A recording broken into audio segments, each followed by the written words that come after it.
Buenas noches, amigos. Good evening, friends. We're doing this live now that we normally do on Saturdays. Normally do Saturdays sports and fun or fun sports. But we decided to move it to today, Sunday, because of the NFL playoffs. Great games, great games. You always see things that surprise you, and a lot of times you're like, oh, I never seen that before, or I thought I would never see it. But if you live long enough, you watch enough games, you see outstanding results and outstanding plays, and today was no exception. Start off by talking about the game of between the Tampa Bay Buccaneers. I guess when the Dolphins don't win, for us down here in Miami, we kind of root for Tampa because they're still a Florida team. So the Tampa Bay Buccaneers, or some people say your Tampa Bay Bucks, playing against the San Francisco, not the San Francisco, playing against the Los Angeles Rams. The Los Angeles Rams. Yeah. What a game. What a game. What a game. The Rams were defeating the Bucks. They were beating the Bucks 20-3 at halftime. I didn't think that the Bucks would come back, but then again, the Bucks have Brady. Never say no to Brady, because Brady can do it. If one person can do it, the greatest quarterback of all time can do it, Tom Brady. So the game went from 20-3. All of a sudden, in the second half, the Rams were winning 27-13. And then I said, well, maybe, Brady is getting older. And maybe the game, that's it. He's not going to win. Well, you know what? Tom Brady, he came through again in the sense that he tied the game. 27-27. I thought, okay, he's going to do it again. He's going to do it again. But I got to give credit to the Rams. The Rams pulled it out with a field goal. They won 30-27. Okay, so you heard it here. The Los Angeles Rams. Remember, they used to be the Los Angeles Rams. For a while there, they were the St. Louis Rams. They won the Super Bowl when they were in St. Louis. Well, they're back in L.A. They're the Los Angeles Rams, and they're moving on. They're going to play the San Francisco 49ers for a chance to go to the Super Bowl. So basically, the NFC, or the National Football Conference, is going to have a representative in the Super Bowl from California. So it's all Cali for the National Football League. It's all Cali. San Francisco, the Bay Area, the Oakland, San Francisco Bay Area, matching up against the big dogs from LA. So we'll see. I think the Rams, Los Angeles Rams, have a better team than San Francisco. But a lot of weird things have happened in this playoff so far. So I don't know. I think the Rams should take it. They're going to have the home field advantage. They have a better team overall. Nothing would surprise me, but I have to give the edge to the Rams. And then I just finished watching the game right now. Incredible. I had to get out of the house and walk because, I have neighbors, and a lot of neighbors are going crazy. I guess they were watching the games. People have music on. And I said, well, let me take advantage of this cold weather we're having down here, which normally doesn't get cold here in Miami. Today, it's getting cold. It's in the 50s. Supposedly in the morning it's going to be the low 40s, maybe as low as 41 degrees. So I'm just walking around, taking in this nice, crisp, cool air, and letting you guys know that games were outstanding. I just finished watching the game between the Buffalo Bills. Now there it gets cold in Buffalo. The Buffalo Bills against the Kansas City Chiefs. Kansas City was at home, but I thought Buffalo was going to win the game. Actually, I didn't know who was going to win the game. Kansas City scored with a great Tyreek Hill. In my opinion, the fastest man in the NFL. Fast enough where they were wondering if he could train to run with some Olympians for the U.S. team. That's how fast he is. An Olympic sprinter type of speed. The fastest man in the NFL, in my opinion, and I think there's no question about it. He took the ball and he ran all the way to the house. Scored a touchdown. And I thought the game was over. But then Buffalo Bills had a great year. The power in the East We're hoping our Miami Dolphins can conquer them in the next couple years, but they're very tough. Buffalo's very tough. They came back with their great quarterback, and they scored a touchdown, only leaving 13 seconds, only 13 seconds for Kansas City. And Patrick Mahomes, I got to give him credit, Kansas City quarterback, he did a great job. He engineered a drive in just 13 seconds. He actually did it in about 11 seconds and got him into field goal range. Kansas City was losing by 3 points.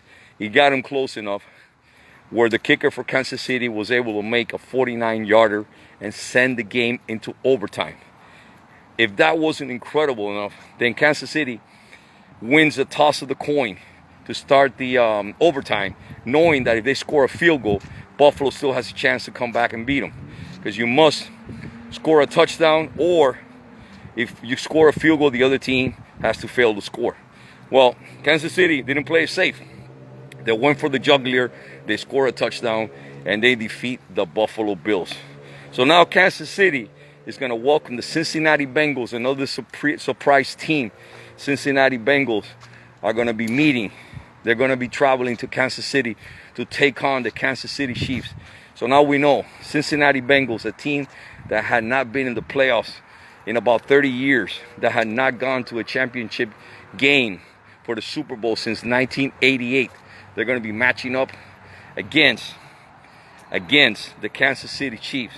And the Kansas City Chiefs win this game, well, they're going to be home. They're going to be favored.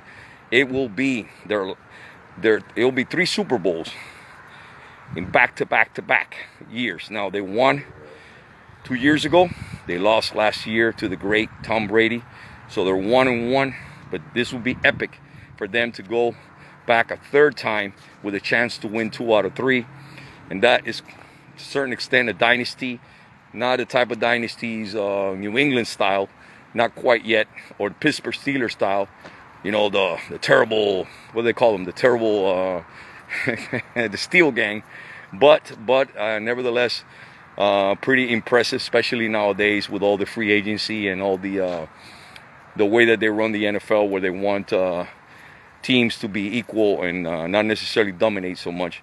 So that will be outstanding. If Kansas City was able to win next week, they are at home. They're going to be favored. If they're able to defeat the upstarts Cincinnati Bengals, that will be 3 Super Bowls in a row. And then in the NFC, no more Tampa Bay, no more Tom Brady. Will he retire? He still looks pretty good. I think he can come back and play 1 or 2 more years as long as he's healthy, even though he's like mid-40s, I don't know, 43, 44, whatever, approaching 45.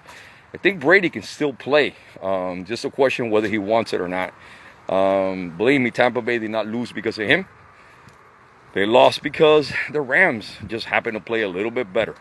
So great games all around. Again, great game between Tampa Bay and the Rams, Los Angeles Rams. Great game between Kansas City and the Buffalo Bills.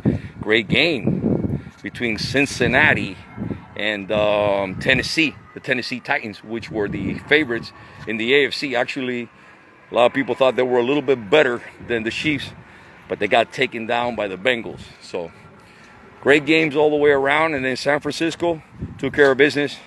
They beat Green Bay, another very close game.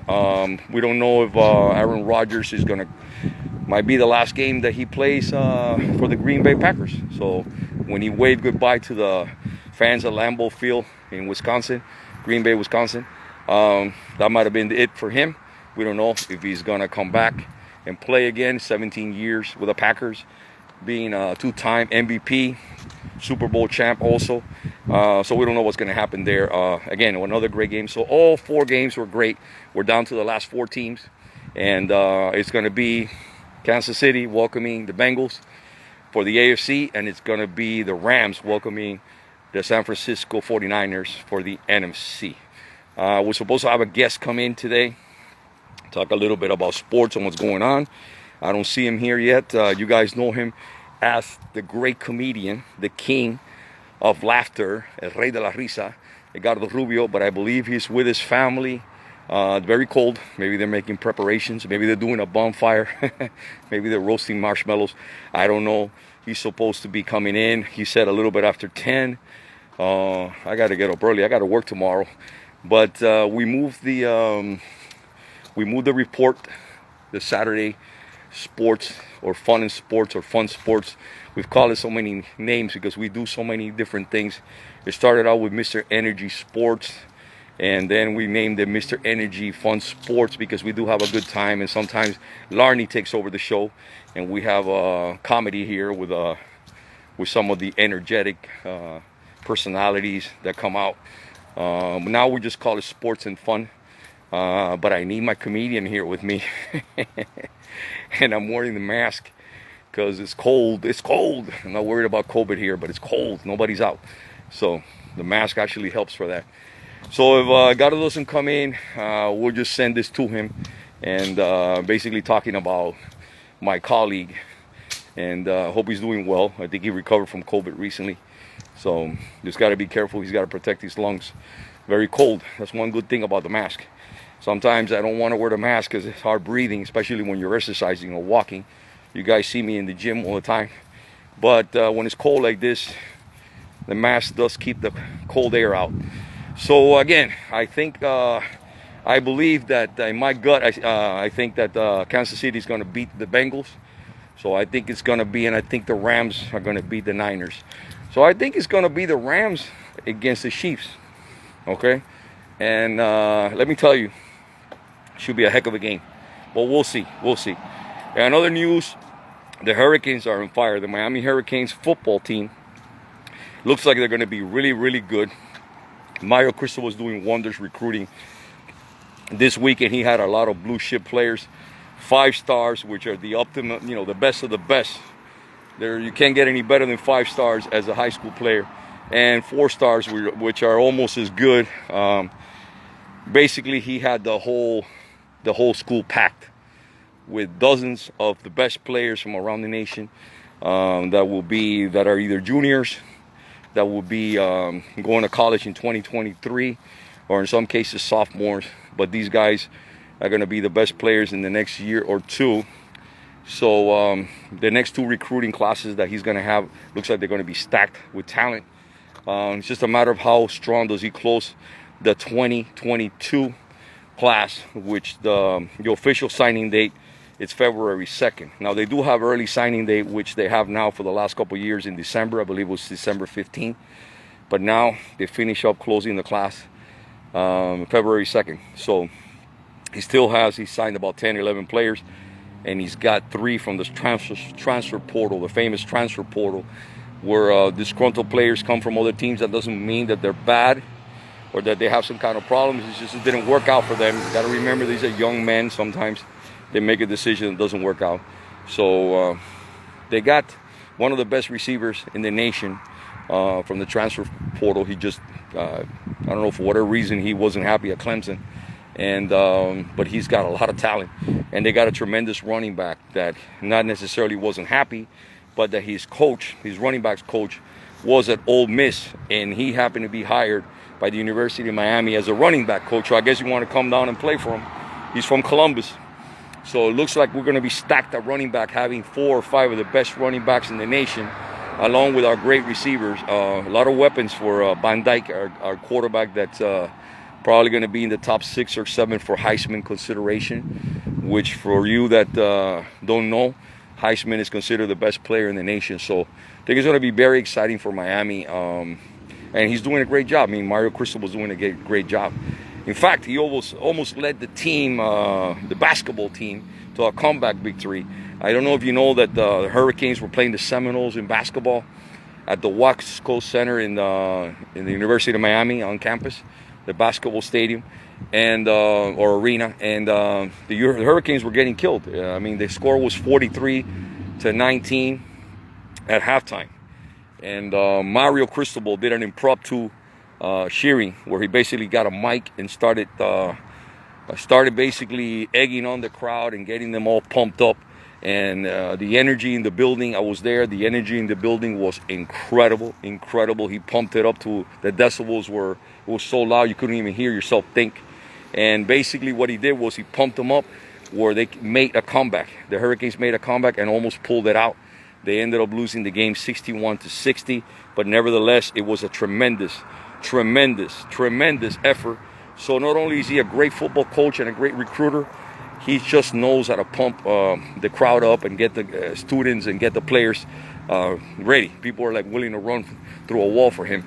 So I think it's going to be, like they say, off the hook, off the charts, and looks like it's going to be a great year for the Hurricanes. Some people are already picking them to go to the ACC championship and maybe even take the ACC, which will put them in great shape for, believe it or not, even a college playoff run, which that would be incredible for a team that went 7-5.